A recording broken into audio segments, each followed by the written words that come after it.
All right, good afternoon, everyone. Thank you for joining us. My name is Carter Morris. I'm the Vice President of Advocacy and Strategic Initiatives with the National Urban League's Washington Bureau. It is my pleasure to welcome you to our professional development series on advocacy. I want to first give a special thanks to the Congressional Black Caucus Foundation for partnering with us to host this series. This afternoon will be split into two segments. The first one is going to be a dive into the first session titled, So You Want to Be an Advocate? An overview of National Urban League's Certification and Advocacy Program, where we will recognize our inaugural class for completion of the program and talk about the future. At 3:30, we will transition to our panel exploring how to transform moments into movements, mobilizing the Black community on sustainable social change. National Urban League President and CEO Mark Morial will kick off that conversation, followed by a great discussion with our distinguished panelists. So with that being said, let's talk a little bit about the Certificate and Advocacy Program. In 2016, the National Urban League Washington Bureau, under the leadership of our Executive Director, Donald Cravens Jr., created an advocacy division with the goal of being more intentional on how we advocate within our movement and on behalf of our movement. We first looked at our affiliate leadership, which consists of all of 95, including the Washington, D.C. area. There are 36 states that we also work with as part of those 95 affiliates. Our Urban League CEOs are who we consider our grass tops advocates, the leaders we can call on when we need a first point of contact with a member of Congress. We also looked at our Urban League volunteer auxiliary groups, the folks who make up our grassroots movement.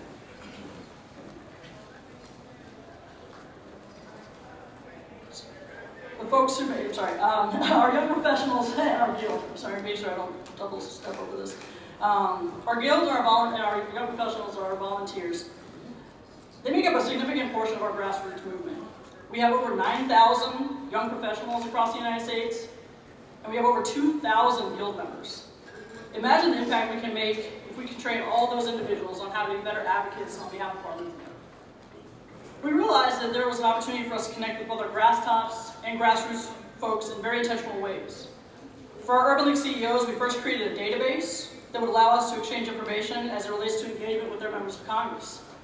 For example, if our Washington Bureau staff have a meeting with a member in D.C., and the Urban League CEO has a meeting back in their home district, we can exchange information in real time. That allows us to ensure that all parties know what was discussed and where to pick up with the conversation with the member the next time they meet with them. This is a great tool that we're still expanding upon and plan to use for many years to come. We also realize that this is just the beginning of an opportunity to create additional advocacy tools for our entire movement. Subsequently, we decided to host several educational advocacy webinars. We created an advocacy guide that serves as a blueprint for best practices, tools, and for tools in engaging with congressional advocacy and civic engagement. We also established an Advocacy and Empowerment Council with partner organizations such as the Boulay, Jack and Jill, Alpha Phi Alpha, and the National Bar Association, to name a few. With these partners, we were able to share best practices and alert them to key issues the Urban League is taking a position on. We've also utilized technology to help distribute advocacy alerts to the movement through email, text, and live in-person activations. We use this with a partner called Phone to Action. We've done this actually throughout this entire year, which has been really beneficial to us and our movement. And of course, most recently, what we're here for is our Certification and Advocacy Program. This program was developed from multiple requests from our movement to learn how to be better advocates and obtain tools that make an impact at the local and federal level. So in April of this year, we established the first class. This consists of our young professional and guild members who currently serve as leaders within their chapters or have had some sort of advocacy experience. These individuals have dedicated the past 4 months to expanding their knowledge on congressional advocacy and how to apply that within the Urban League movement. In just a minute, I'm going to turn it over to our Director of Congressional Advocacy, Ms. Toni Wiley, who will discuss more about the program, our graduates, and the future. But before that, I want to tell everyone a little bit about Toni. She joined the Washington Bureau in June of this year, midway through our certification class. I was personally thrilled to have her join my team because of the depth of experience she brings to this work. She was initially selected as a member of the certification class in her capacity as the advocacy chair for the National Urban League Young Professionals Leadership Team. She has since taken the lead with the certification program and has assisted with developing coursework, has worked with all the participants to complete the program requirements, and has helped with developing the curriculum for our future classes. All of this while also finishing the coursework herself, and I'm proud to say we'll be graduating with today's class. We're excited for what the future holds for the Advocacy Division, for this program, and for the Urban League movement. With that, I'm going to turn it over to Tony. Thank you, everyone.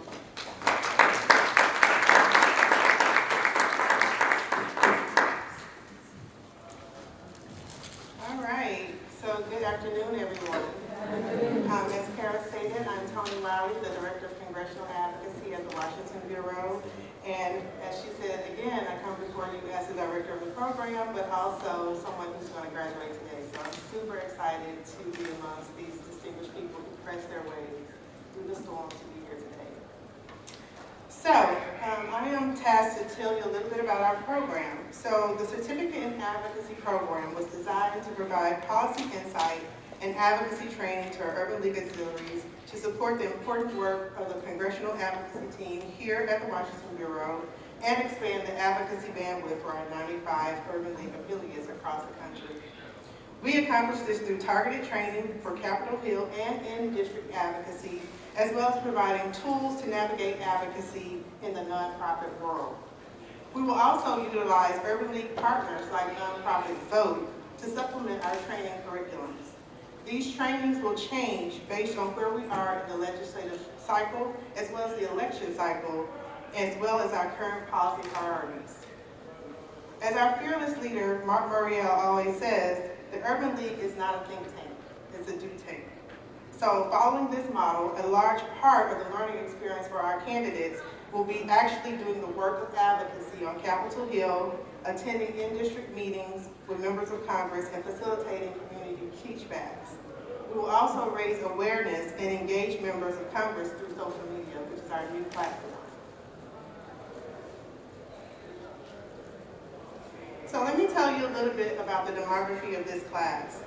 Our program objective is to produce well-rounded, well-informed, and well-prepared advocates. Candidate diversity is essential to achieving this goal. From our inaugural class of 30, we had an 83 to 17% male to female to male ratio. As far as gender is concerned, we had 15 states and the District of Columbia represented, and we had equal access to the program from both our young professional and Guild auxiliaries. We feel that this class of Urban Leaguers represents free thinkers from varying backgrounds who can and will work collaboratively to take the lessons of this program to the next level. We will continue to strive for increased diversity in our candidates as we feel it is the best impact for our communities and our affiliates. So what exactly did we accomplish? The Urban League movement happens at the affiliate level. So our primary goal was to broaden the advocacy bandwidth for our 95 affiliates across the country. The graduates of this program are trained and charged to bridge the gap for affiliates that may not have dedicated advocacy personnel, as well as to provide support for affiliates that do have dedicated staff.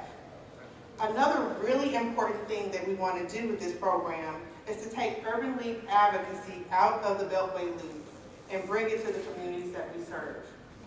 Our graduates will serve as key contact points across the country to provide policy platform and national mobilization support.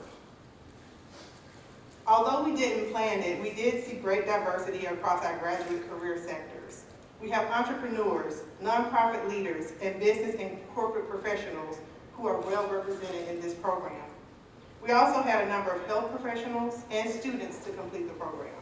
Our hope is that our graduates will not leave their advocacy lessons in the classroom, but apply them throughout their career in education endeavors. An added bonus to this program was the collaboration that we saw amongst the young professional and Guild members. Stronger and more collaborative auxiliaries are a win-win for our affiliates as well as our greater movement.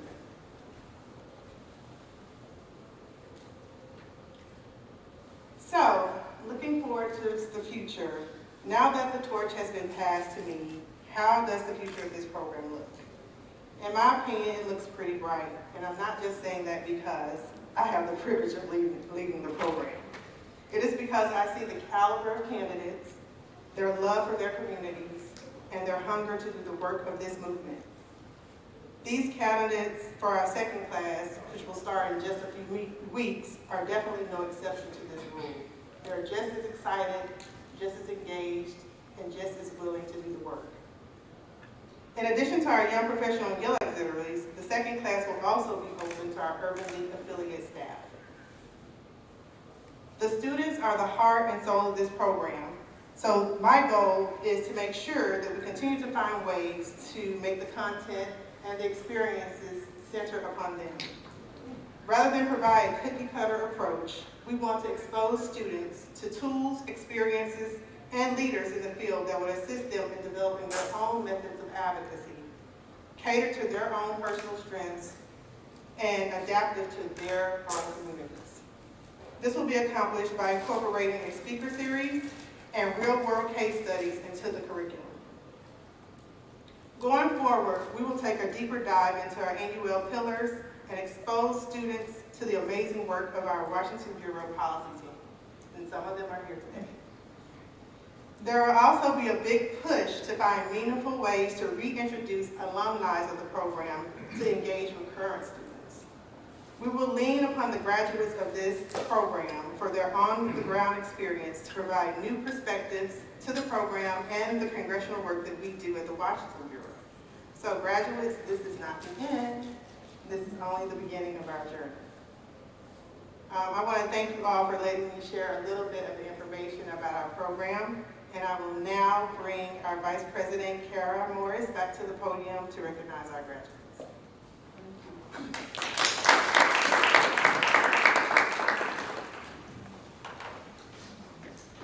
Thank you, Tony. At this time, we will be recognizing each of our graduates. Those in attendance, we'll ask that you come up on the stage. We'll give you your certificate as well as your goodie bag.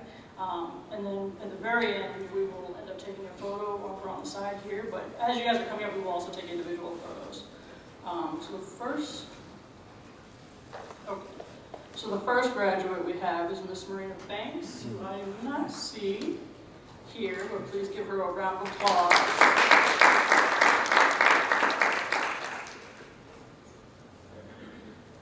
Our next graduate is Amisha Cross, who I believe is not here either. Give her a round of applause.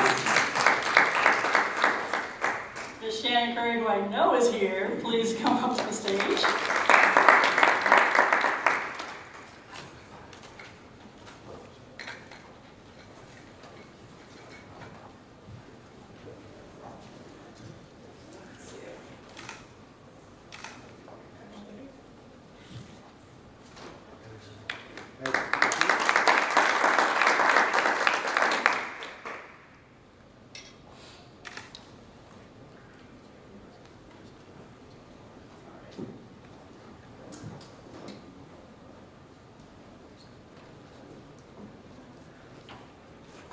Miss Deborah Hunt, Hampton Roads, Virginia.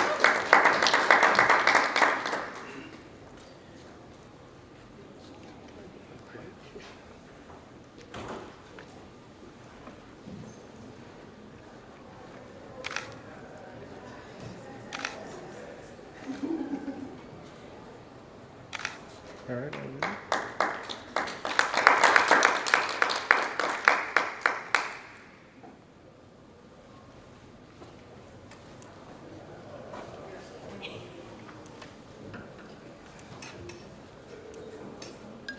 Mr. Sidney Joyner, Huntington, New York.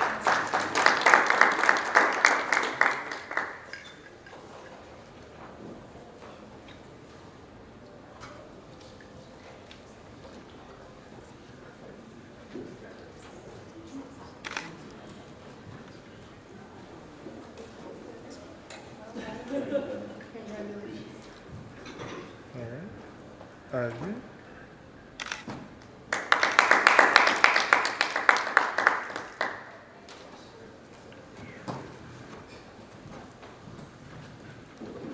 Verlene Jules, who I do not believe is here either, we give her a round of applause. Michelle Lovey, who is not here either, but from Houston, Texas, please give her a round of applause. Dominique Martin, who I know is here, from New Orleans, Louisiana.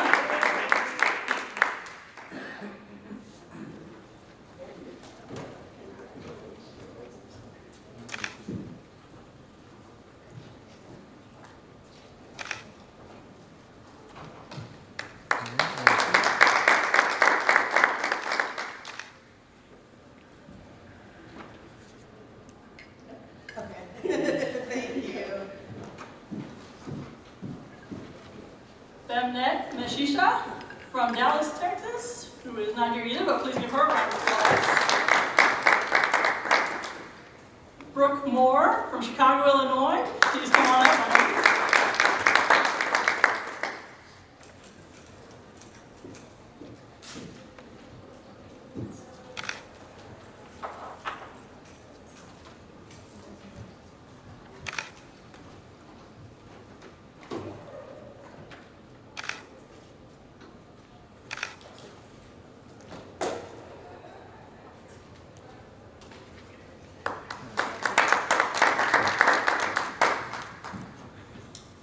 Angela Simmons-Smith, Newcastle, Delaware. Come on up.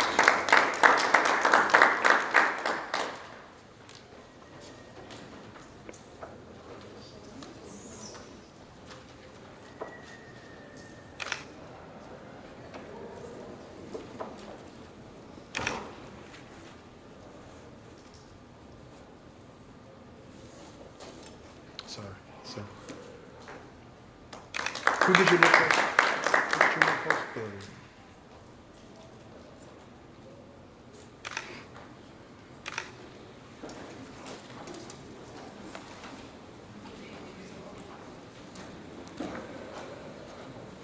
Mr. Thomas Varela, Jr., Centerville, New Jersey.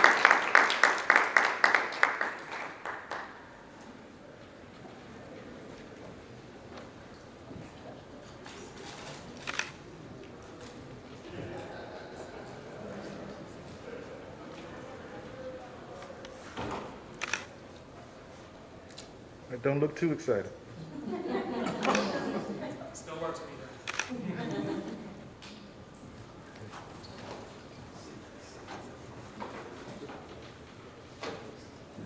And last but not least, Ms. Tony Wiley from Birmingham, Alabama, who's also now a resident of the city.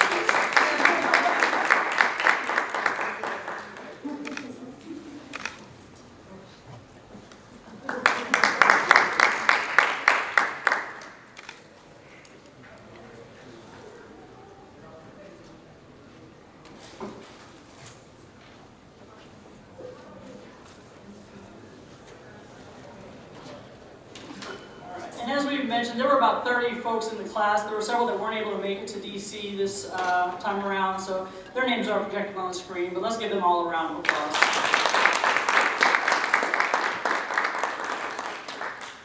So this actually concludes our portion of the Certification and Advocacy Program. Again, we congratulate our inaugural class.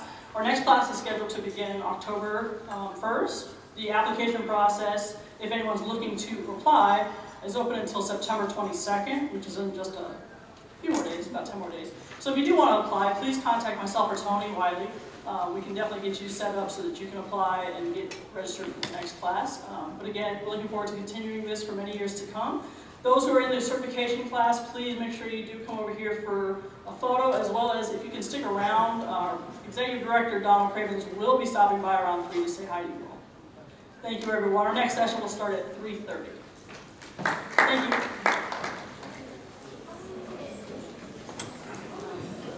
Urban League, me and my team, 3 or 4 years ago, we were very clear that we wanted to talk to African America about civic engagement and advocacy as two different things. For so long, we've treated it as the same. I know my member of the CBC, and honey, I know how to advocate. Well, that's good, except the CBC is one faction of the Congress, right? And when you're talking to just one group of people and you're not sharing your ideas with other groups of people, maybe people in the Congressional Hispanic Caucus, maybe some Republican people from time to time too, for those of us who are Democrat, that's what advocacy is all about.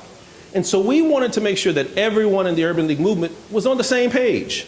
As I always say, if you ask someone, do you know everything about advocacy? If they say yes, they don't know everything about advocacy, right? Because it's a constant learning. Our issues are constantly evolving. There are new faces in Congress.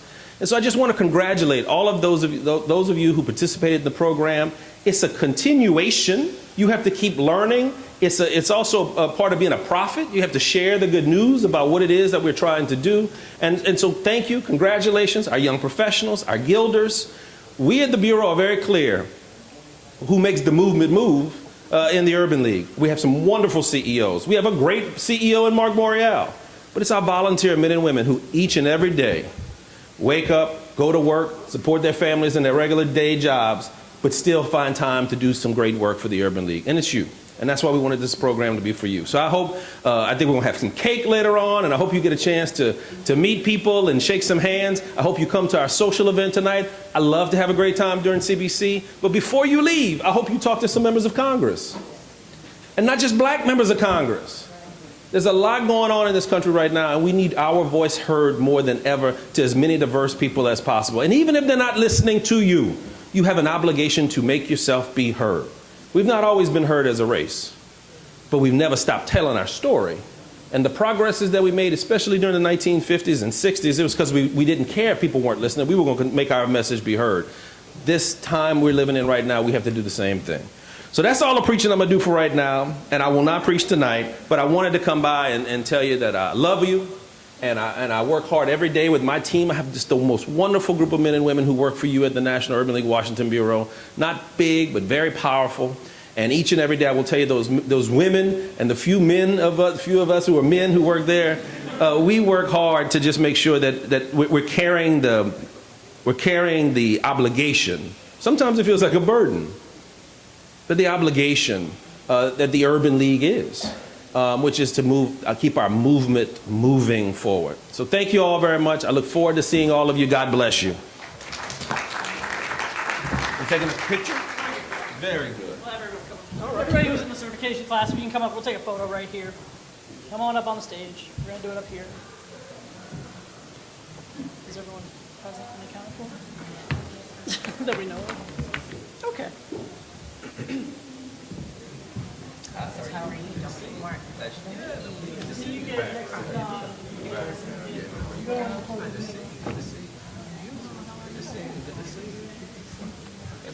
Were you man? Good to see you.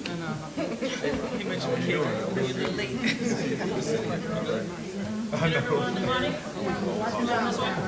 Y'all already eating? Yeah, no, the cake's like Oh, the cake's here already. Yeah, All right. you can have some cake. I'm missing the cake.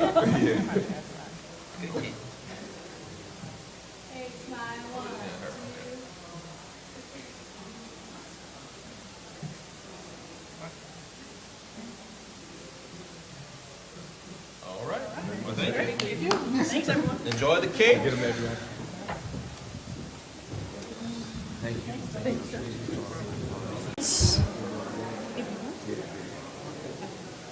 Thank you. My name is Carl Morris. I'm the Vice President of Advocacy and Strategic Initiatives for the National Urban League's Washington Bureau. Thank you for joining us for this afternoon's session on transforming moments into movements, mobilizing the Black community for sustainable social change. At this time, I would like to introduce our President and CEO, Mark H. Morial, who will open up our session. Thank you.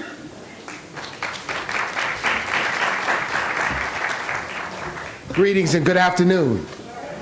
I need to hear you. Good afternoon. I want to thank each and every one of you for being here. I'd first like to ask you to put your hands together for the staff of the National Urban League Washington Bureau. Kara Morris, Kim Atterbury, Emily Baylor, Susie Feliz, who are here. They do incredible work. They work very hard, and they're the reason that we're here this afternoon. I also want to thank and congratulate all of the people who just earned a certificate in advocacy from the National Urban League Washington Bureau College, which took place this morning. If all of you all would stand, those who won the certificate of advocacy, let's give them a big round of applause. I want all of you to know that each and every one of them earned full and complete honors. Some of them graduated summa cum laude. Some of them graduated cum laude. None of them graduated o laude. So I want to just thank you all for being here. Before I give my remarks and we begin the panel, I did want to exercise discretion to introduce to you and ask her to join us for remarks Congresswoman Lisa Blunt Rochester. Lisa is the member of Congress representing the great state of Delaware, and also, very importantly, she is one of us as the former CEO of the Greater Wilmington Urban League as its second CEO. So Lisa is making her mark as a member of Congress, and I'd ask you to greet her now for some short remarks. Thank you.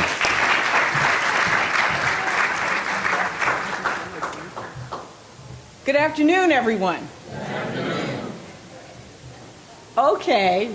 Good afternoon, everyone. Good afternoon. That's what I'm talking about. I'm Lisa Blunt Rochester. I am so honored and humbled to be before you. There's a saying, once an urban leaguer, always an urban leaguer. So I am proud to be standing before you. What Mark said, first of all, I want to thank him for his leadership. But secondly, I want to recognize that he said short remarks. So they are going to be very, very short. I just want to first congratulate those who got that advocacy certificate.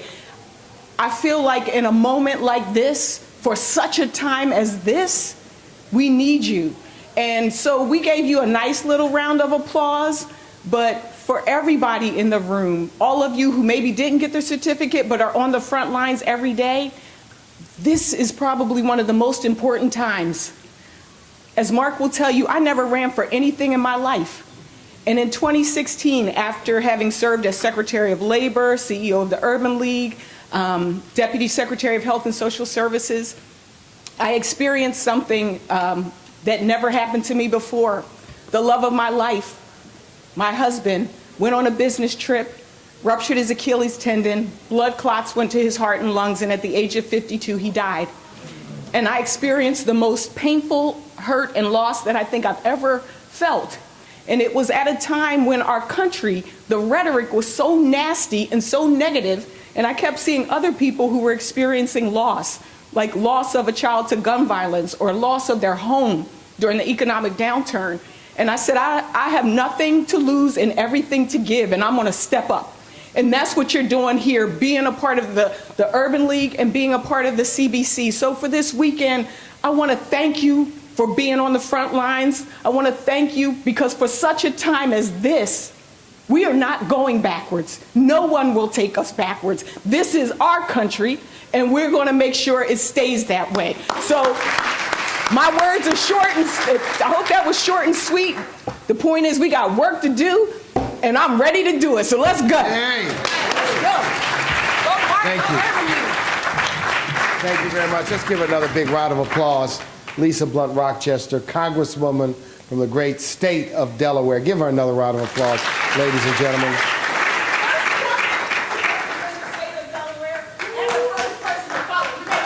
Yay. Yay.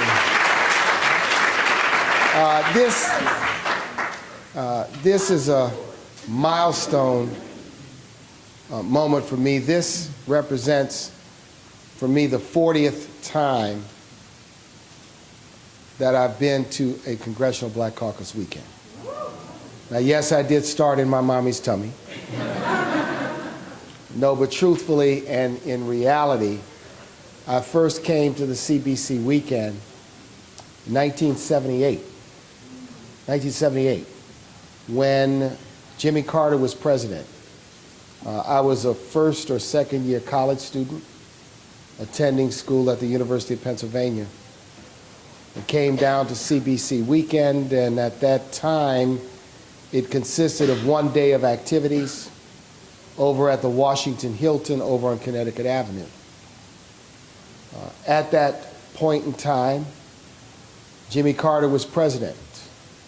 The Congressional Black Caucus had approximately 16 or 17 members. The debate and the top legislative issue at that time was the Humphrey Hawkins full employment bill. which was a bill introduced by then Congressman Gus Hawkins, who represented the city of Los Angeles, and also then United States Senator Hubert Horatio Humphrey.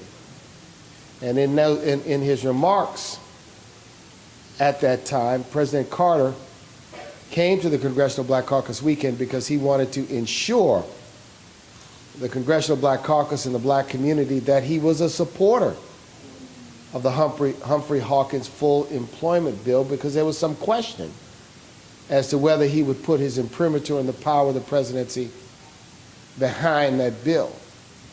What I remember as an 18 or 19-year-older is meeting Ron Dellums and meeting John Conyers and seeing Muhammad Ali and Arthur Ashe and Harry Belafonte and Sidney Poitier. The Congressional Black Caucus weekend was a gathering of who's who in Black America. Artists, entertainers, businessmen and women, politicians from all across the country. Fast forward to today, the Congressional Black Caucus is on the verge with expected successes in this upcoming election to exceed for the first time 50 members. 50 members. And that's a powerful. When you combine the Congressional Black Caucus with the Hispanic Caucus, with the Asian Pacific Islander Caucus, it represents in excess, I believe, of 100 members of the Congress of the United States. We owe that to many things. One of the things we owe it to is the Voting Rights Act. One of the things we owe it to is participation in the ballot box and voting.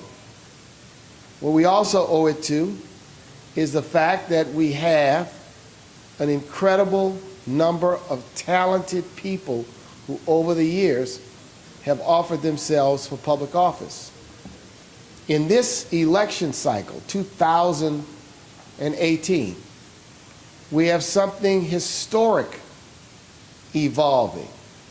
In the history of the United States, since the 1787 Constitutional Convention, there have been 4 black people to serve as governors of states in the United States. 4. Only 2 of them have been elected.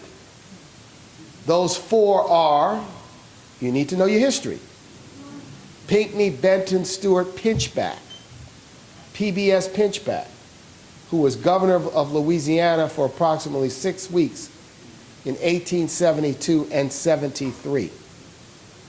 Then you have to come all the way forward to 1989, when L. Douglas Wilder, then the lieutenant governor, graduate of Howard University, was elected governor of Virginia in 1989, and he was the second. In 2006, Deval Patrick, who had served in the Clinton administration as Assistant Secretary for Civil Rights, was elected governor of the state of Massachusetts and served 2 full, highly productive and successful terms. In 2007, when Eliot Spitzer resigned as governor of New York, David Paterson, who was then the lieutenant governor of New York, became the governor of New York and served for 2.5 to 3 years. In this cycle, and you know this, there are 3 African Americans who have won their party primaries and are now on the general election ballot to become governors of states of the United States. Of course, Ben Jealous, well known to many of us, civil rights leader, former president of the NAACP, running right here in Maryland. Down south, Stacey Abrams, a graduate of Yale University, the minority leader of the leader of the Democrats in the House of Representatives in the state of Georgia, now with a chance to become governor of Georgia. And then Andrew Gillum, mayor of Tallahassee, former president of the FAMU student body, for all you rattlers, has a chance to become governor of the state of Florida. I underscore this because the stakes are incredibly high. The opportunity, the chance, not, ladies and gentlemen, to take a tiny step, but to take what? A giant leap when it comes to breaking the glass ceiling and making history. Not to mention, crucially, that what is in play when you talk about control of the Congress is the control of the Congress. What would be the impact of a change in control? There would be no less than, I believe, Lisa, 5 members of the Congressional Black Caucus who would become chairs of standing committees in the House of Representatives. What does that mean? They hire the committee staff. They choose the committee consultants. They decide who the witnesses are going to be, what testimony will be taken, what bills and laws will gain priority and emphasis. And then in addition to that, there will be no less than maybe 10 other members who will become chairs of subcommittees of standing committees of the House of Representatives. The stakes are high. This is not just symbolism. This is not just something to watch on television. This is an opportunity to help people and to help our agenda and to help people achieve positions of responsibility so that those things that we fight, work, and talk about have a chance to become law and a reality. The stakes are very high. This is not a time when we can tolerate, my vote doesn't count. This is not a time when we can tolerate, well, you know, I looked at them and I don't like their smiles. This is a time when we have to understand what is on the agenda and what's on the ballot are not just personalities. What's on the ballot is the direction of the United States of America in our time, on our watch, for us and our children and our grandchildren, and will we step up? Is the question. 5 years ago, in a little town in Florida, a teenage boy carrying an iced tea and Skittles lost his life at the hands of a brute. It has sparked the beginning at that time of what I believe is a new period of awareness and activism, with people deciding, as Fannie Lou Hamer once said, I am sick and tired of being sick and tired, so we'll do something. And people took to the streets. And people took to Twitter. And they did it again in Ferguson with Michael Brown, and in Baton Rouge with Alton Sterling, and I could name the names and go on and on. And that activism has been powerful. And it's been moving. And it's been important. But we cannot leave the activism in the streets. We're not going to change power in America by simply marching. We're not going to change power in America by simply tweeting. All this activism, this passion, this anger has to be channeled right into the ballot box. America respects and America understands political power. America respects and understands economic power.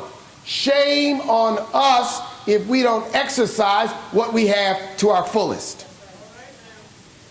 Many people who study civil rights,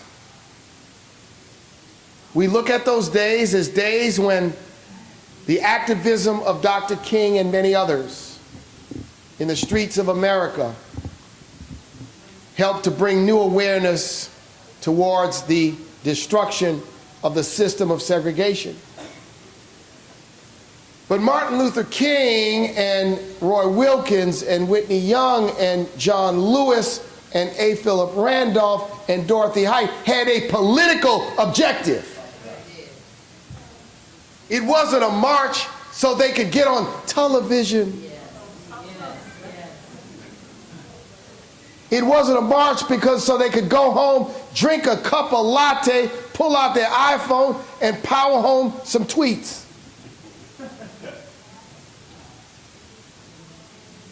They had an objective. It was the passage of a law called the Civil Rights Act of 1964. It was the passage of a law called the Voting Rights Act of 1965. The Civil Rights Act of 1964 had been introduced in the Congress of the United States in 1947. And it was bottled up from 1947 to 1964 by a Southern filibuster led by the man whose name is on the Senate office building, Richard Russell. I make these points because I want you to share these messages, and I make these points because we need to understand what is at stake and that our power and influence will come if we are civically engaged and if we vote.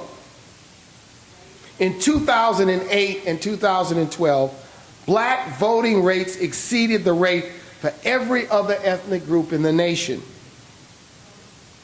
The black voting rate fell by about 1.5 points in 2012, but not as much as the white rate, which fell by almost 3 points.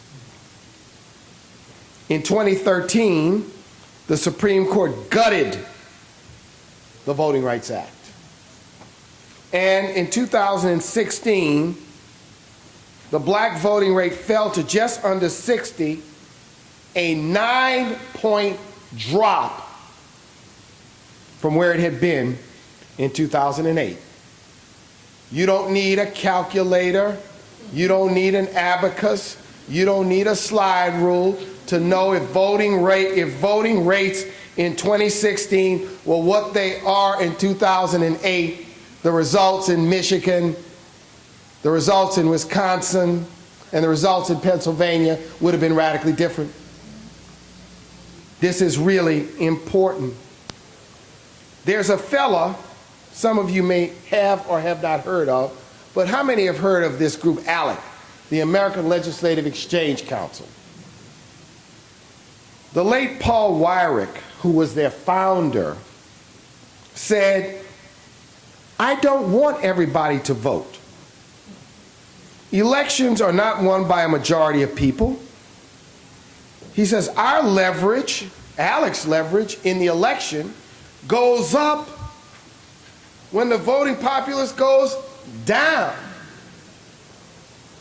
So, we must pedal efforts to make the voting population go down.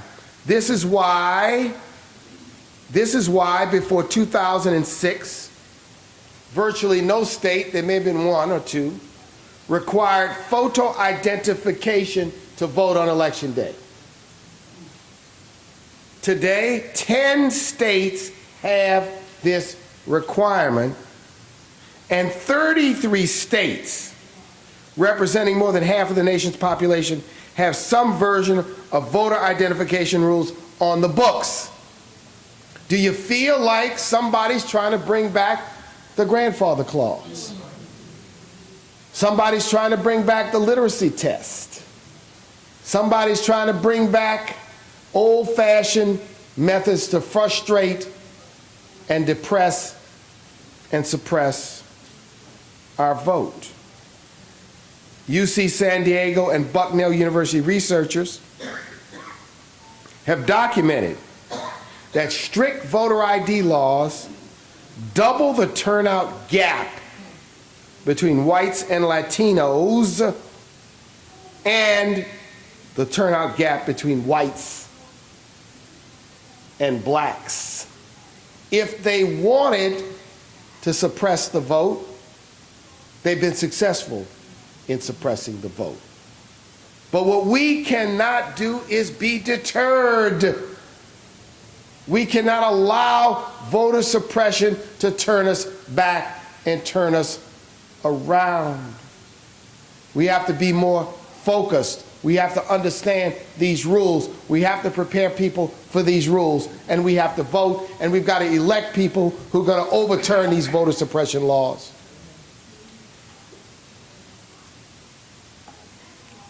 This year, I'm proud that the National Urban League is launching our own voter education and civic education campaign. We're calling it Enough is Enough. Is enough enough? Yes. Say enough. Enough. Is enough. Is enough. Let's vote. Let's vote. So we're launching this campaign through our website, nul.org, through the websites of partner organizations. The centerpiece of this is the NUL Civic Action Center, which is a resource. And we will be doing Get Out the Vote events in a number of places, but right now on the books, we're planning to be in Cleveland October 6th and 7th, Detroit October 13th and 14th, Philadelphia October 20th and 21st, and Atlanta October 27th and 28th. And we will be releasing more details as time goes along. We want to do our part to get out the vote, and we're asking you to do your part to get out the vote. There'll be more information later from members of my staff about the details of how you can participate in this campaign. I think everybody's got to appoint themselves as a committee of one. And I think everybody's got to take 10 more people in your family, in your network, in your friends. If you send out 50 tweets a day, if you used to posting Beyonce and Jay-Z, and I know all of y'all been posting Cardi and Nicki, take a minute every day and devote 10% of your social media posts to messages about voting. Linking back to our website, linking back to the 866 number where people can get a voter. We don't have to stop posting about Nicki and Cardi B, but what we need to do is take 10% of that energy and put it on voting, and put it on something that counts, or something that's real. So everyone can be a committee of one to do our part and to do your part. The final thing I want to say to the sisters in the audience, black women, you are leading the way. Black women have emerged as the most civically engaged, highest voter turnout community in the United States of America. And I'm proud. We're proud of that leadership. Lift us up. So with your leadership, I'm also going to charge you with getting on everybody else's you know what.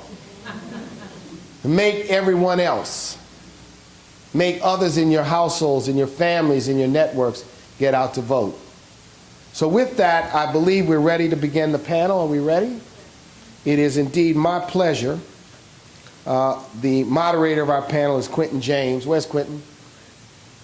Oh, here you are. Okay, move to my right. Let me tell you about Quentin. Quentin's doing some incredible work this cycle. He's a brother who is one of those behind-the-scenes powerhouses that helps move voters and move candidates and understands organizing and resource development. He is the executive director of Collective PAC, as well as the co-founder and CEO of Vestige Strategies. Most recently, he led a team of Vestige Strategies consultants in securing a victory for Dr. Keith Rowley as the Prime Minister of Trinidad and Tobago. Previously, he was the Black America Director for the Ready for Hillary PAC. In that role, he directed the PAC's outreach to the Black community across the states and helped recruit over 50,000 African-American grassroots donors and 3 million supporters. He formerly was the National Director for the Sierra Club's Sierra Student Coalition, and he has been active in so many ways. From 2009 to 2013, he was on the National Board of the NAACP, and he's also a founder of Inclusive, a diversity hiring initiative that was recently named as NBC Black's Black 28 Under 28. Ladies and gentlemen, to moderate our discussion and introduce our panelists, National Urban League and our Washington Bureau are proud to recognize Quentin James. Quentin.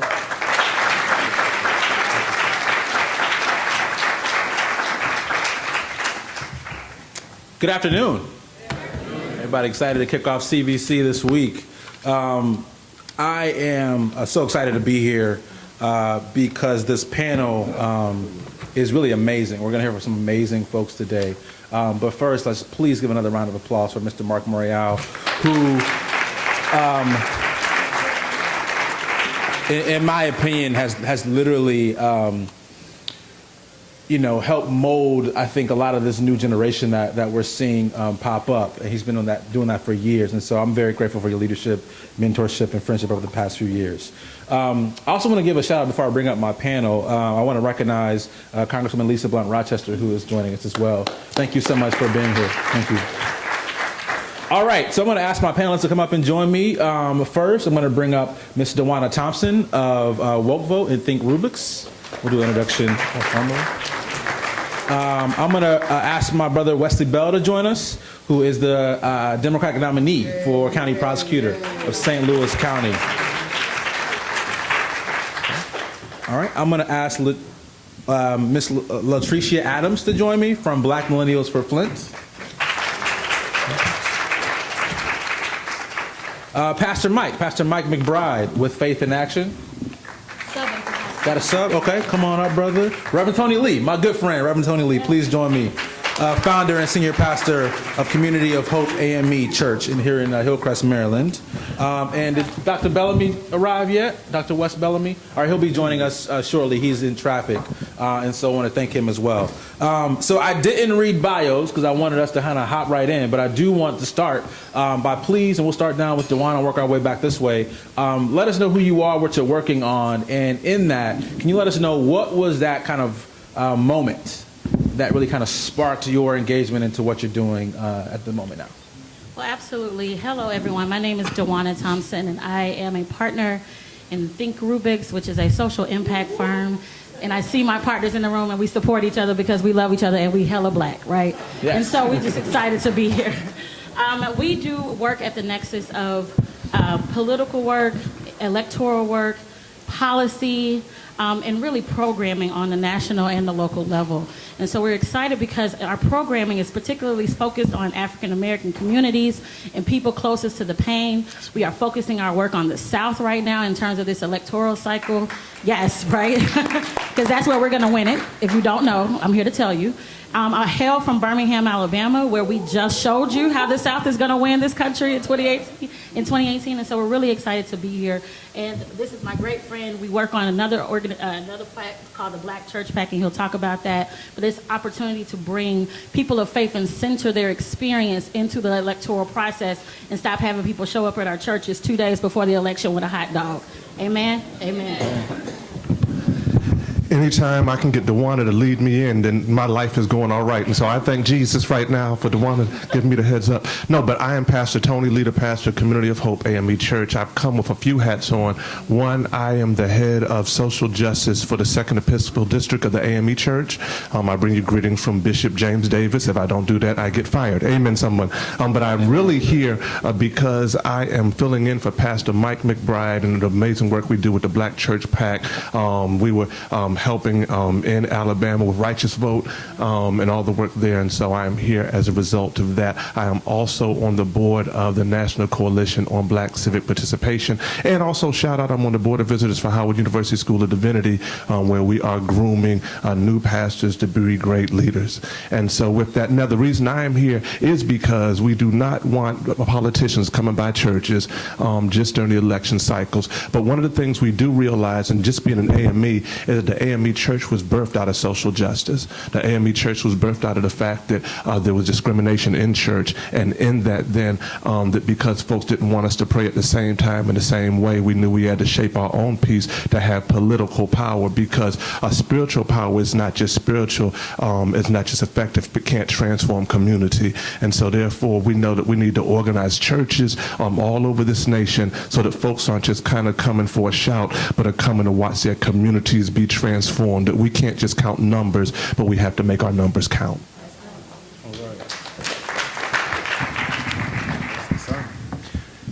Good afternoon. My name is Wesley Bell. So currently, I actually serve as I'm from the city of Ferguson. You may have heard of it.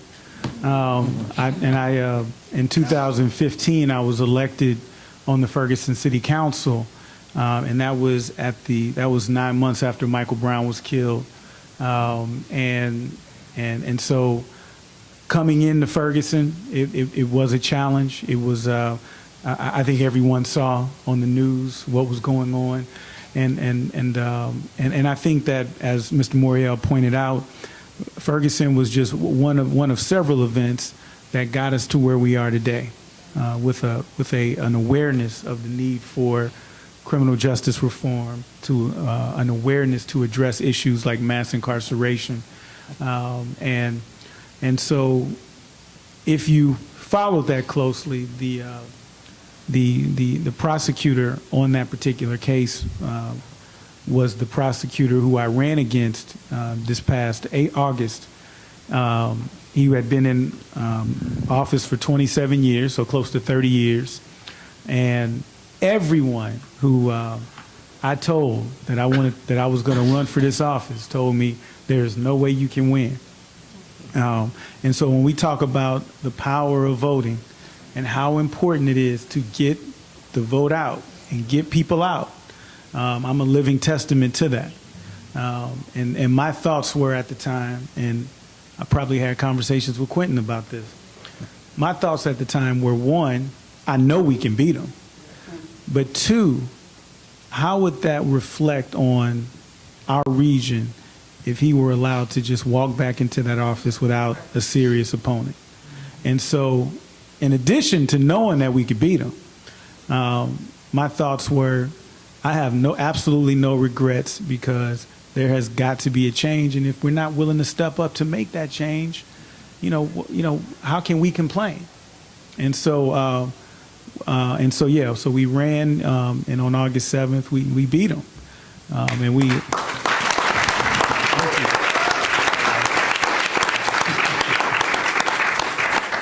And I'm proud to say, and I had a great staff. My campaign manager is here. We beat him convincingly. So there was no need for a recount or anything like that. Right. And so I am the Democratic nominee for St. Louis County Prosecutor's Office, as Quentin said. However, we do have an election on November 6th, and so we need people to get out. Now, having said that, I'm not running against anybody.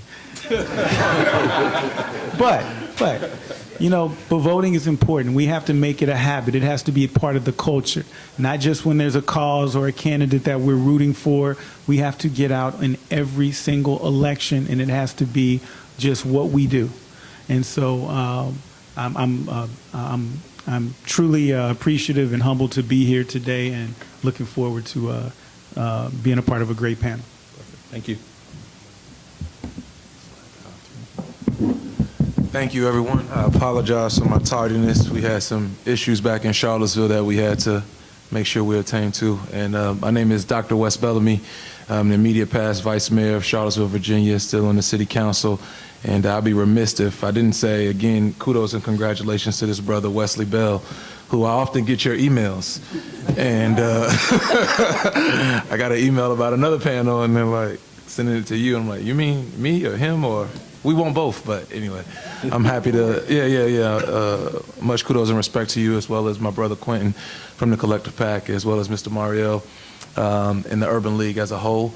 I serve as the youngest elected official in the city of Charlottesville's history, and only the 7th African American in our city's history. I'm oftentimes the individual who's blamed for the white supremacists coming to Charlottesville, because how dare there be a young black man who says that we're going to push for equity in Thomas Jefferson's home. And my response is often, the hell with Thomas Jefferson, he's dead and gone, and it's our time now. But when we look at our community as a whole, and Charlottesville has become a hashtag of sorts, I want everyone to understand that just because we saw white supremacists come to Charlottesville roughly a year ago doesn't mean that we're an anomaly. In fact, we're just a community in which they chose to come on this date, because white supremacy is prevalent in communities and cities throughout our country. It's not something that's regulated to the South. It's not something that you always were just going to see on television when someone slashes someone's face or throws a bottle here or there, or when 45 comes off this racist and, bigoted attacks that he likes to often use. That's the overt kind, the covert and subtle racism that still exists within many of our communities. When you see that brother or that sister being passed up on a job that you know good and damn well they deserve. Those subtle instances of racism, when you see the contracts from your municipality not going to that minority business, but going to the good old boy company that they've been getting year after year. Those subtle instances of racism, when you see that African-American teacher who's more than qualified but's being regulated to a teacher assistant position and won't be provided with the opportunity to actually become a teacher, or that teacher who's been teaching for 15 years who looks like you and I but can't get a principal position. When we look at the policies that currently exist on many of our municipalities throughout the country, they are rooted in systemic oppression and racism. And as long as we continue to be fooled by the Shade Room and Baller Alert and the other things that catch our attention here and there, or those very glamorous issues that make people from across the country and CNN and everyone else rain down on a city or two, and we think about it as a news cycle, while in your own neighborhoods you have things that have been going on for generations that we don't address. While those things continue to happen, we will be in trouble. But since we got a good reverend on this panel, I believe in a just God who makes sure that his people will always ride to the top. So I'm looking forward to not only hearing and learning from these panelists, but meeting some of you who will continue to do the work in your communities. Thank you.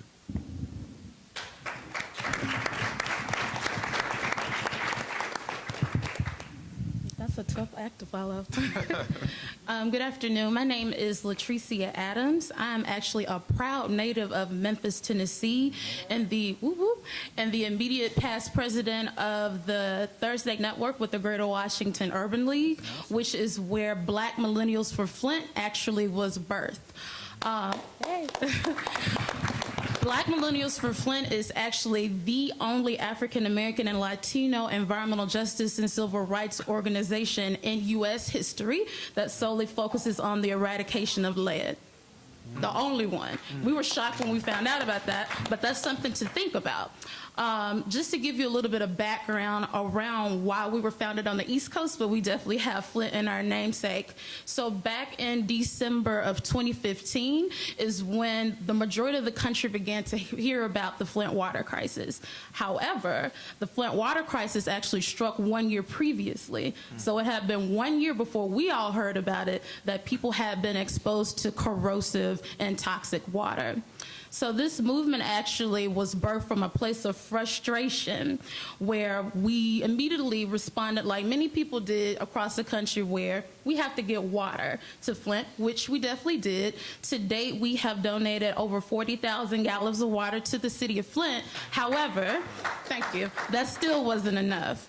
So shortly after we did the initiatives with community outreach and actually touched base in Flint, Michigan, We had an opportunity to take youth with us to actually do door-to-door distribution in the city of Flint, as well as do canvassing and some political advocacy around making sure the residents didn't pay for poison water. So we were successful in that front. However, returning back right here in the District of Columbia, our students received papers stating that there were elevated lead levels right here in DC in their schools. So at that point, we were already mad about what was going on in Flint, but it wasn't just a Flint issue. So it took Flint to wake up a nation as it relates not just to lead issues, but just to environmental justice issues in general. Many times in the African American community, because we are written with so many issues, it's kind of difficult to prioritize, right? But one of the things that kind of falls between the cracks and which impacts us the most is environmental injustices. So essentially what we did is we demanded justice immediately. This is where social media actually does work and work in our favor. We tweeted DC Council over and over and over, where we essentially was like, we have to do something. So not just patch it up, not just turn the water off in our schools, but we need to do remediation, but not patch it up with just the remediation, but also back that up with policy and legislation. So back in June of 2016, backing it up a little bit, we were actually founded as a movement in February 2016, so we're rocking and rolling. In June of 2016, we did have an opportunity to testify before DC Council with policy recommendations, where we built a coalition of other Black young millennial leaders in the district, essentially to, one, yes, we want remediation, but two, we want it to be written into policy so that you have to put it in the budget, so you can't gloss over it. So fast forward into 2017 in July, the DC Childhood Lead Prevention Amendment Act of 2017 was passed. So that was our hugest feat.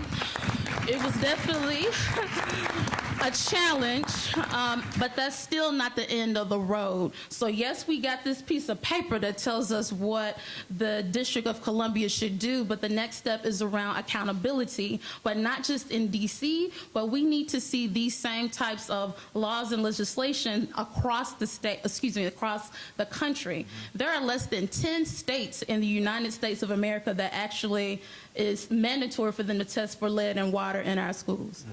Less than 10 out of 50, right? So a part of the work that we're doing is definitely still keeping Flint in the core of all of our work, because that's what woke us up. But then the other part of that is to replicate this legislation. We don't have to keep building stuff over and over again if we have a model that can be replicated that can save our children. And the other part of that is around educational awareness, where lead doesn't just exist in water. So we do a lot of work around creating digestible information, because lead is heavy, no pun intended.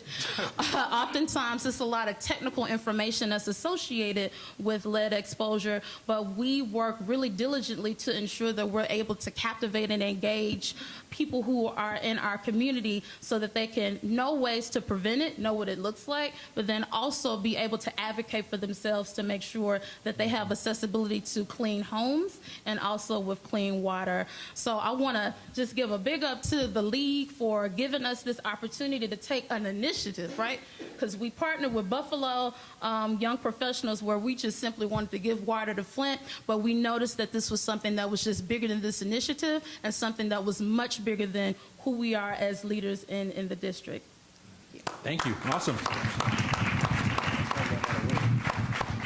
Okay, so I'm going to jump in here and kind of following up a little bit of your opening, Latricia, and ask a question of the entire panel.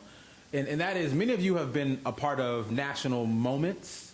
Some would call them national movements. The question I want to know from you all in a kind of personal sense is, and also some of those movements have been local, right? So like in your hometown where you're living. So what are some of the positive and negatives of these incidents or these, moments kind of blowing up and going viral or becoming national? What are some of the positives and negatives of that? Because I think a lot of times we hear criticism that this isn't sustainable, right, or it's not impactful. So can you unpack that for us a little bit and tell us, like, how were those experiences, positive and negative, and then how do we make these moments or movements more lasting and impactful? Sisters first. I'll speak to that. So I think that, and this actually came up in a panel yesterday, but I think that oftentimes when things kind of go way to scale, it kind of loses some of its momentum. So oftentimes when you start from a grassroots perspective, capacity becomes a huge issue. So I think about my board of directors, where it's just 5 of us. We all have 9-to-5 jobs. We have a scientist on our board. We have me that works for a school district where it can become very taxing. And I think sometimes when you are in this grassroots space, you do need some additional support, but you also have to make sure that you invite the right people into your space of advocacy so that you can control the narrative of the work that you're doing and just control the work itself. So that very much so can become a challenge. But then on a more positive note is I think that it is also really important that if you are on the forefront of your movement, that you're very clear in how you articulate coalition building, how you establish alliances where you can be very forthcoming and say, this is the way that I need you. I need support in this way, as opposed to many people coming into your space of advocacy and kind of trying to take over. So that's kind of been my experience. Thank you. I'll jump in really quickly just to say that one of the concerns that I had, particularly when we left out of Alabama and we were able to do something that nobody thought we were going to be able to do, they left with no resources on the ground, no relationships on the ground. They got their win and didn't think about what was going to happen next. Our firm and the people that we work with and the partners that we work with are specifically looking at the way in which we create liberation tools for long-term strategy, right? And so if it does not have the next step associated with it, we don't even engage with it. So what we decided to do differently and to show that model, when you see things like woke vote, we didn't just wait till election day or say at election day, this is going to be it. If we win, we win, we lose. The first thing we didn't do was align everything with the candidate. And I know that for a lot of people right now that may seem like a difference of opinion or something that we shouldn't do. But what happens whether they win or lose if that candidate is really not connected to the ground? People on the ground then feel like they've been used. And we have not created real power for those individuals to continue to build and do the things that they need to do in their community. So we have to center our moments and our projects and our strategies around the liberation and the strategy for the people that are going to continue them moving forward. So the one thing that I was concerned about is that, yeah, we were able to raise almost over $4 million in 8 weeks to come into Alabama. That had never happened before, particularly to spend in Black communities. But what I asked them to do when I started talking to them about the kind of work we needed to do to engage our Black people, the kind of strategy that we needed to do, they said, that's not going to work. We got to do this old school sort of traditional thing. And they wanted to spend $3.9 million of that on the old way that we had just lost in 2016. Right? And so what we had to do then was build something and fundraise for that. And in that money, we said, if you're not going to give us money that we can spend after December, then we're not going to do this. And so our program already had 6 months later built into it to come back to the communities, organize them, train them, create programs for them. And they're still on the ground right now, about to elect the first Black sheriff in Jefferson County, about to elect 19 different Black women leaders across the state, because they're still working and they know that the power lies with them. And so we have to push back on these donors and these funders from telling us that the work that we do has to only center around their priority. Right? If their priorities don't center around our needs as a community, we got to pull that back. The thing I always tell people is there is a difference between doing good and doing well. And that difference is the difference between being rich and being wealthy, right? When you are rich, you got a couple of dollars, but if it's gone, it's gone. When you're wealthy, it can have lasting impact. So our strategies, they can't be good. They have to do well. We have to have wealthy strategies, and we have to have people who are willing to put the kind of wealth, the money and the wealth behind our strategies so they can have lasting impact. If I can add just to hers, because we work similarly and together on the righteous vote side and dealing with the church, it was also understanding that in dealing with the church, you're dealing with what is a connected historical organization, but a very disconnected bunch of organizations. And it was important. What usually happens when you do civic engagement work in churches is you have organizations that have funding who come to the church and get bodies from the church. And so the churches provide bodies, and so the civic organizations that had the funding then provide kind of the framework. What we realized, though, is that we needed to build capacity in churches so that we could teach churches the science of engagement, so that it just wasn't about bodies, but what does it mean now for a church to be able to do phone banking and text banking? What does it mean for a church to do the door knocking? What does it mean for a church in its community to be able to identify a precinct and adopt a precinct and say that we are going to have this kind of impact and have the voter rolls and be able to know what to do with that? You see what I'm saying? Mm-hmm. Therefore, a church, because what happened when the gentleman just got in the White House was that a lot of folks decided not to fund black and colored folks. Right? That all that money dried up from organizations that usually had the money that then activated churches. Mm-hmm. So then the churches were sitting there waiting for these organizations that usually had the funding, and those organizations were running around because they didn't have the funding. Exactly. And so then the churches were sitting there, and the churches then were impotent and unable to actually do anything because they so much depended on those other organizations. But now we realize the churches have enough within themselves to be able to do it. They just needed to know how to do it, have the capacity to do it, to then be able to do it, and not have to wait for anybody else. So that's what we've been able to do and are doing, and it's kind of looking forward to be able to empower churches to have the capacity to actually be able to do the daggone thing. Good stuff. And I'm going to go back to the question because you talked about that moment, right? Mm-hmm. And so, living in Ferguson at the time, I teach at a college in Ferguson. And so a lot of what you saw on television was what I see from my front window. Literally, I live on South Florissant, which is across the street or a little bit diagonal from the police department.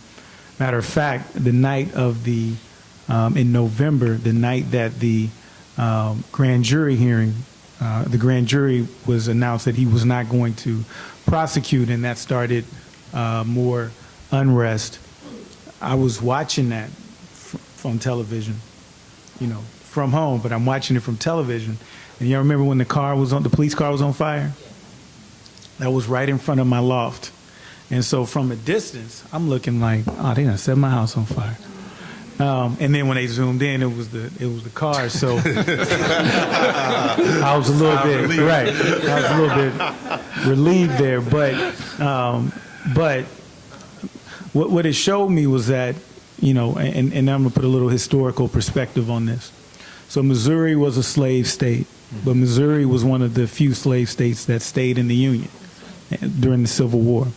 And so Missouri, St. Louis in particular, went from Civil War straight to Jim Crow. There was no Reconstruction because Missouri didn't join the Union.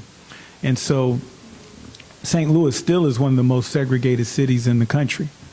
And because you didn't see Reconstruction and you didn't see a strong civil rights movement in St. Louis, when unrest started in Ferguson, I liken it to it was a young movement.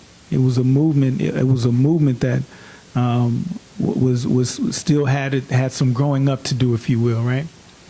And so at the time, and what we see with a lot of not only Democrats, progressives, but African Americans, we get caught up in our issues sometime, and we don't see the forest for the trees. And in this last election, where the guy who won, I don't even like saying president and that name in the same sentence. You shouldn't. You're right. And so what happened in that election is that there were a lot of people who said, you know what, I'm not in love with Hillary. I don't like Hillary, and so maybe I just won't vote. And so to add to the points that were made, we have to start thinking strategically. We have to. And what that means is, in a primary election, blood can let. If you got a disagreement with a fellow progressive or Democrat, that's the time to go after him. Blood can let. But when it comes to the general election, we have got to get out and we have got to support that candidate. And I think anyone, and I mean, I was a Hillary and Bernie person. I felt the burn, and I thought Hillary is one of the most qualified people to ever run for office. But when she won, it was time to rally behind her and get her elected. And I think that anybody in retrospect would say, who would you rather have in office right now? We're working on our second Supreme Court justice. And do you know the significance of a Supreme Court justice? A lot of the things that we want, voting rights that we talk about, women's reproductive rights, those are in jeopardy now because of some decisions that we weren't focused. And so what's in the past is in the past, but we have got to be strategic. And one thing that I always say is that, you know, the best activists don't always make the best politicians, and the best politicians don't always make the best activists. But when they work together, mountains are moved. Well said. And so we have to start making sure that we are thinking strategically. We're looking at the big picture. Sometimes we got to take that L to get to where we want to go, because, and I'm using the same example, whatever you thought of Hillary, we would have been in a much better position had President Clinton, the second President Clinton, would have won that election. And so that's a lesson that we have to take going forward.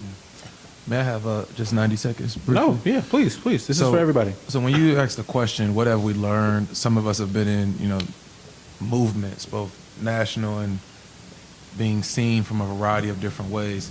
I think not only locally, from what transpired in Charlottesville, obviously the country was able to see that white supremacy was alive and well. But I think we as a local community, we were able to finally be able to give black women their just due for all the work that they've been doing in the city of Charlottesville. I think not only have we seen that locally, bless you, I hope nationally now more than ever we can give black women their just due, which I think to a certain extent some people have been a little disingenuous with it. We've been using our sisters as the way for us to be able to get what we want, but we don't truly support our sisters in the way in which we truly need to with our actions and our resources. It's one thing to give your words, but your actions and your resources must also be aligned. So in Charlottesville, one of the better things that's transpired, for the first time ever, we had a sister named Nakia Walker who ran as an independent, and she became our mayor, the first black female mayor in our city's history. And for the first time ever, we have 2 African Americans on our city council. That deserves some claps. Yeah. So in Charlottesville, we appoint our own mayor and vice mayor. The council does. It's only 5 of us. So she actually nominated me to be mayor, and then I declined her nomination and nominated her to be mayor, and then told my colleagues they better get on board with it. And there was a room full of black folks, so they weren't going to say no. That's on the record. I don't mind if y'all show that.